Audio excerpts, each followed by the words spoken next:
Sa lapyahan ug kadagatan, namugna ang among panginabuhian. Bisan pa sa pagkuso-kuso sa mga balod ug makalilisang nga hangin nga mohampak sa among kabaybayunan. Malipayon gihapon ang among pamilya, bisan pa man niining tanan. Ang kadagatan mo'y among buhing paglaom, nagigasa namong yanong uyamot nga mananagat, nga madasigong mapaambit sa abot sa grasya gikan sa kadagatan. Sa among pagpanginabuhi diha sa lapyahan, among gisalig o gilauman nga mahimong abunda o daghan ang abot sa atong kadagatan aron mapuslan o mapaambit ngadto sa uban.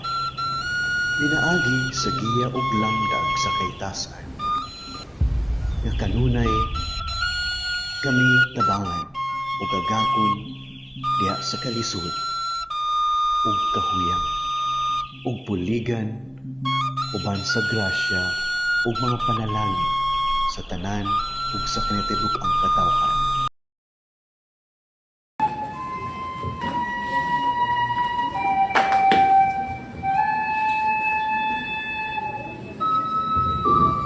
Anak, maugin ang panginabuhi na mo sugod pa sa una, ang pagpangisda o pag-amping sa kadagatan. Anak, ato jud gini ang tingan kay mao kini ang naghatag og maayong turismo dili lang sa ato kundi sa tibuok katawan. Oo, nay, tay.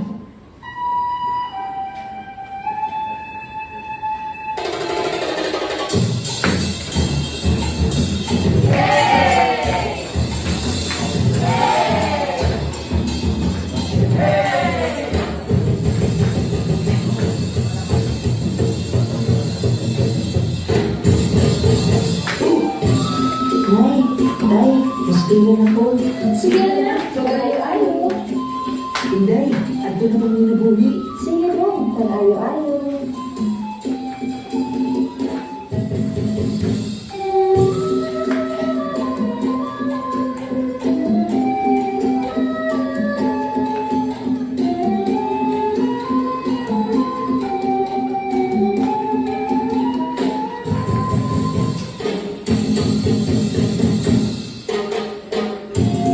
Inday, maugin na naman kuha.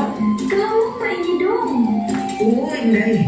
Mapasalamatan ta kada iyong mga grasya nga gihatag.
Kadagatan, tuburan sa atong panginabuhian.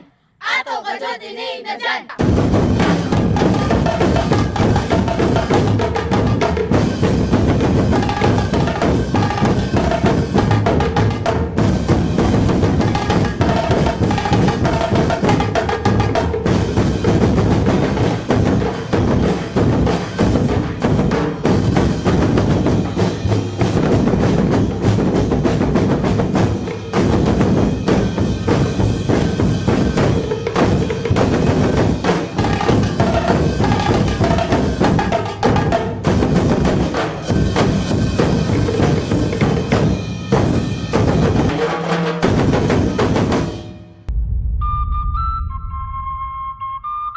Daghan kaayong salamat ang imong gugma, ang imong pangama, o imong kaayo maguban ka nako sa akong pamilya, sa akong kasilinganan, na nagkinahanglan sa imong tabang o pangamuyo.